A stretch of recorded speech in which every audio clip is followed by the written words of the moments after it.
शब्द शैली, वाक्य विन्यास और व्याकरण से अनभिज्ञ हैं ये। फिर भी देखिए, प्रेम की भाषा भली भांति जानते हैं ये पक्षी।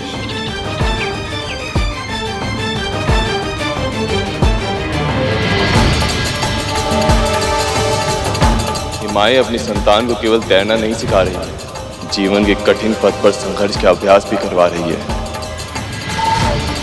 ऐसे में अपनी संतान से विमुख होने का प्रश्न ही नहीं उठता। पर यदि ऐसी कोई माँ हमें नहीं मिली तो कैसे जीवित होंगे पार्वती नंदन।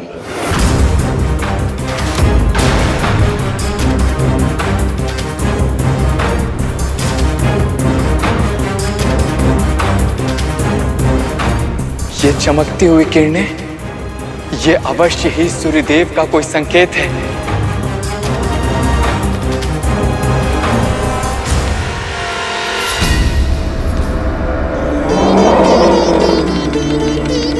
मिल गया वो बालक जिसकी मां उससे विमुख होकर सोई है। पर ये क्या इस हाथी के शिशु का चुनाव करना उचित होगा? क्या मां पार्वती के पुत्र के शीश के स्थान पर एक गज का शीश लग जाए? क्या यह संभव भी है?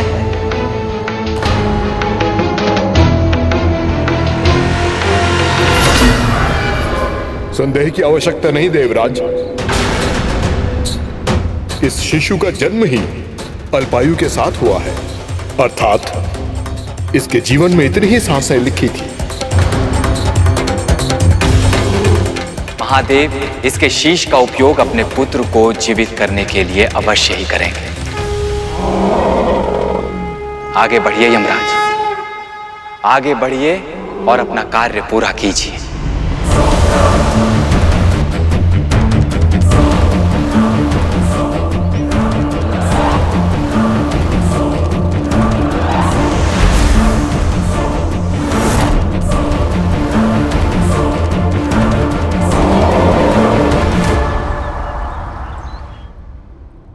ना समय बीत गया, सभी देवगुणों में से कोई भी किसी बालक का शीश लेकर आए क्यों नहीं?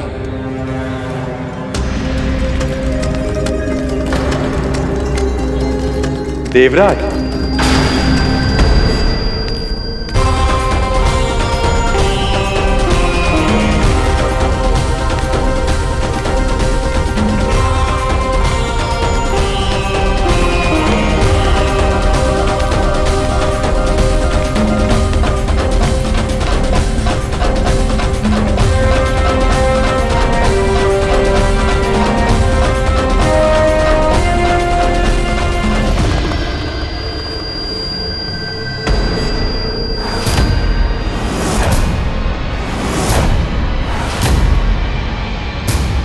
गज शिशु का शीश। महादेव, इस शीश को बालक के धड़ पर स्थापित कौन करेगा? अश्विनी कुमारों के अतिरिक्त ये कार्य करने की क्षमता किसी में नहीं है ब्रह्मदेव।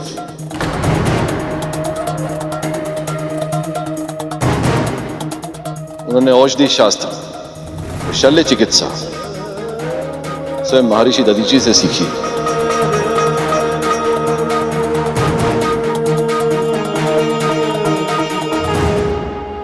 हे अश्विनी कुमारों, हम त्रिदेव आपका आवाहन करते हैं, कृपया प्रकट हो।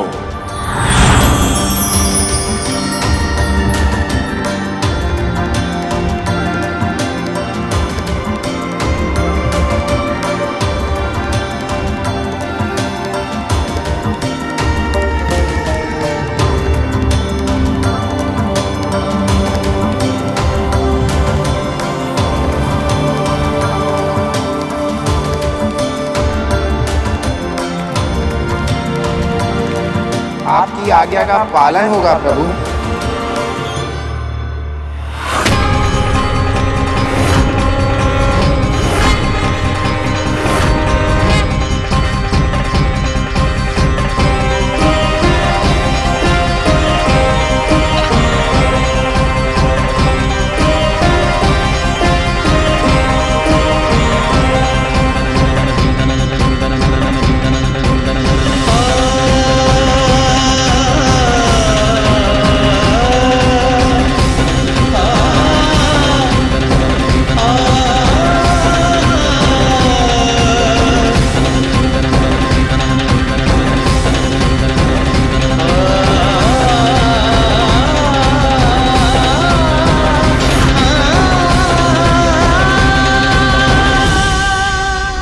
हमने अपनी विद्या से इस शीश को धड़ के साथ जोड़ तो दिया है महादेव, परंतु इसे प्राण देने की शक्ति हमारे पास नहीं है। यह कार्य आप और मां से ही संभव है।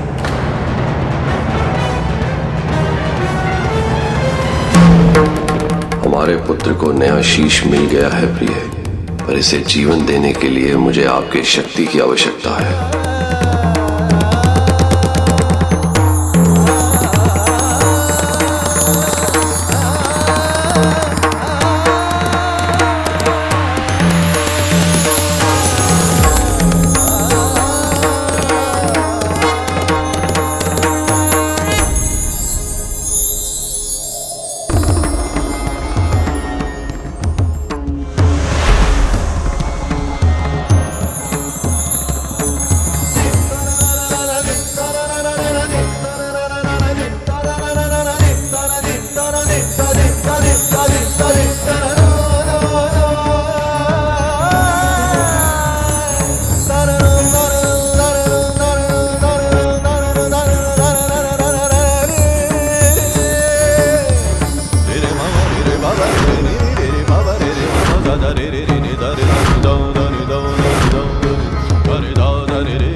पुत्र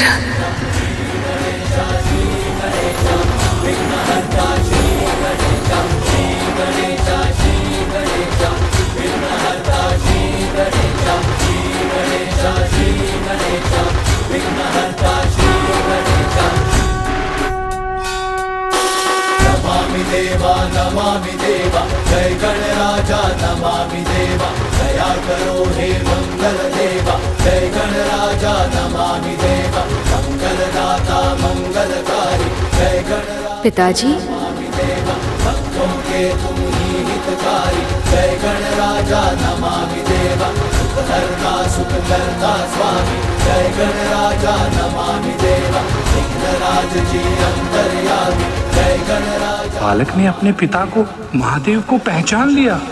नारायण नारायण।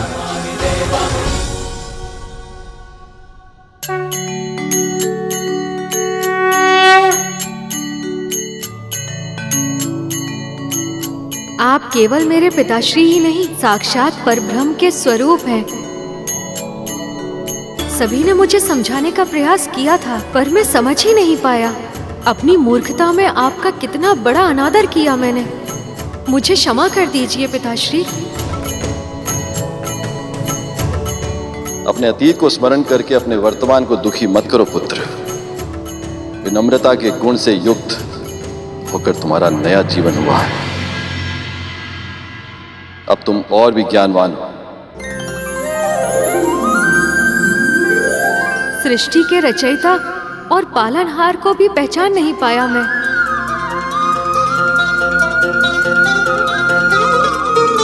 आप दोनों के साथ कितनी उदंडता की थी मैंने। कृपया मुझे क्षमा कर दीजिए। तुम्हारा ये रूप देखकर हम अत्यंत प्रसन्न हैं पुत्र। तुम्हारे कर्म, वचन और व्यवहार के कारण तुम्हारी मां को सदैव तुम पर असीमित गर्व होगा।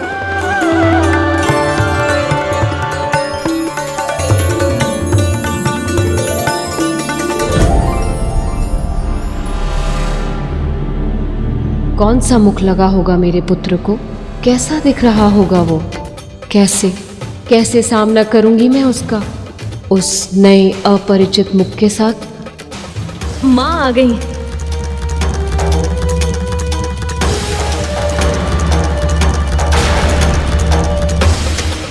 ये जानकर ही माँ कितनी चिंतित हो गई थी कि उनके पुत्र को किसी और प्राणी का शीश लगेगा। अब जब वो ये देखेंगे कि इसे दूसरा शीश मनुष्य का नहीं हाथी का लगा है, तो कैसा अनुभव करेंगी वो, कैसी प्रतिक्रिया देंगी वो। और यदि उन्होंने इस बालक को इस नए स्वरूप में स्वीकार नहीं किया तो कितनी पीड़ा होगी इसे।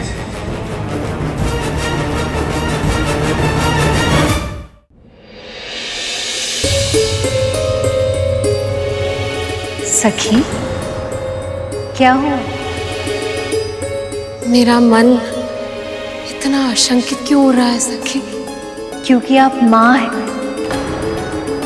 और इस परिस्थिति में आशंका और भय ये स्वाभाविक है सखी। पर हमें पूरा विश्वास है जब आप अपने पुत्र के मुख को देखेंगी तो आपकी आशंका, आपका भय पूरी तरह निर्मूल सिद्ध होगा।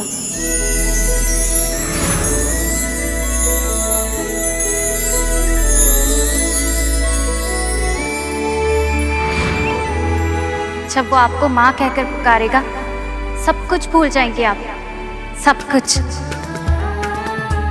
माँ, माँ,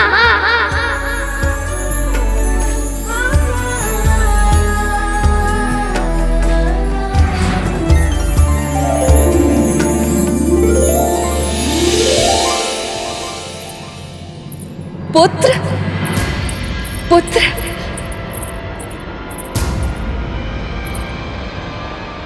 स्वामी, मेरा पुत्र।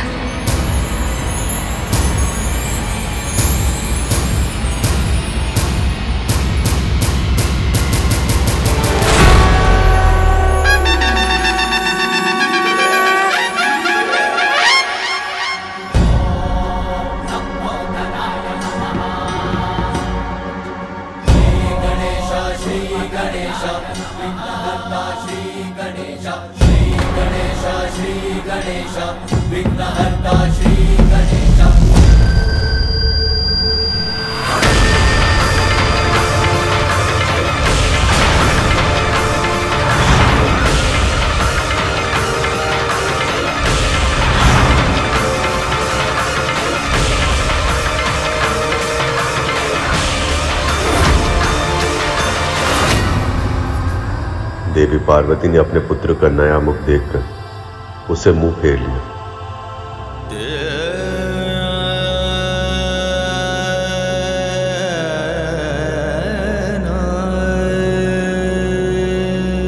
माँ,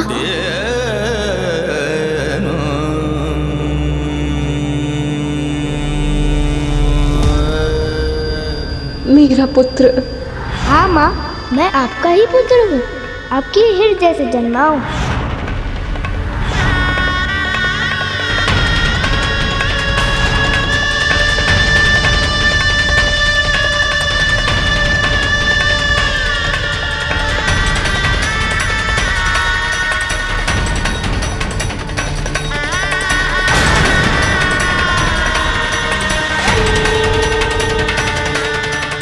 माँ, आप रो क्यों रही हैं? क्या हुआ?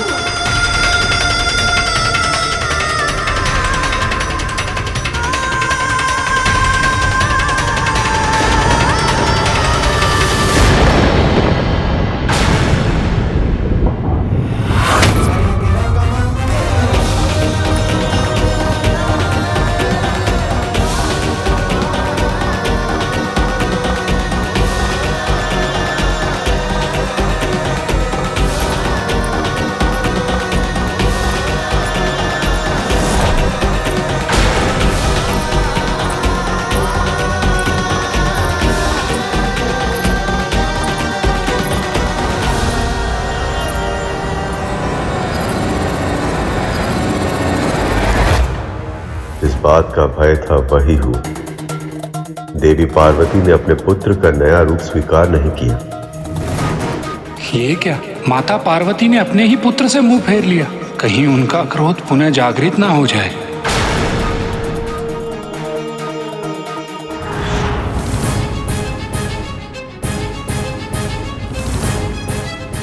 परंतु गुरुदेव, मां पार्वती का पुत्र फिर से जीवित हो उठा।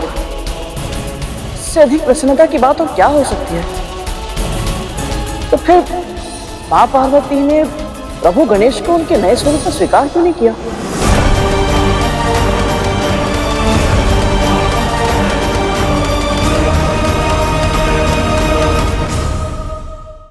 क्योंकि अतीत की स्मृति होती ही ऐसी, जब कोई उसमें डूब जाए तो उसे अपना अतीत अपने वर्तमान से भी अधिक अच्छा और सुंदर लगने लगता है। मां पार्वती भी इसी भावना का अनुभव कर रही थी। तो फिर वो अपने इस अंतर्द्वंद से बाहर कैसे निकल पाई गुरुदेव? माँ पार्वती अपने पुत्र को उसके नए स्वरूप में स्वीकार कर पाती, इसके लिए पहले उस बालक को अपने नए स्वरूप को पहचानना और उसे पूरे मन से स्वीकार करना आवश्यक था।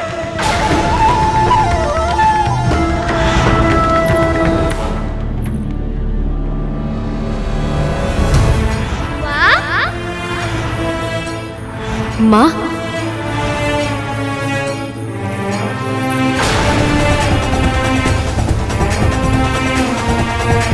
सखी, पर अकेली क्यों है ये? माता का पुत्र कहाँ है?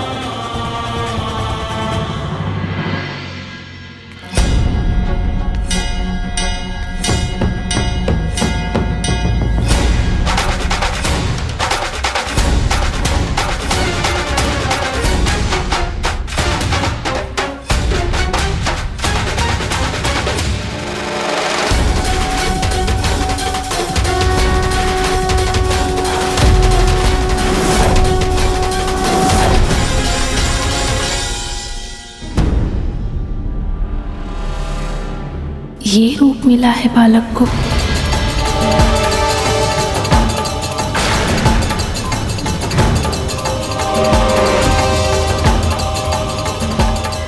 तो इसलिए मौन है मां।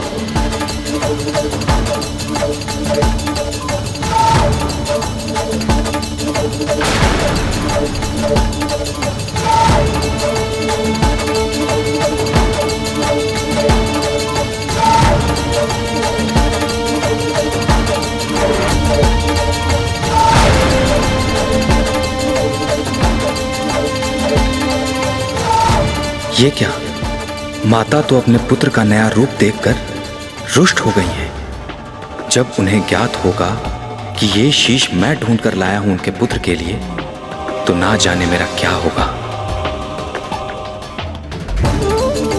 मेरा प्रणाम स्वीकार करें। क्या आप मुझसे रुष्ट हैं माँ?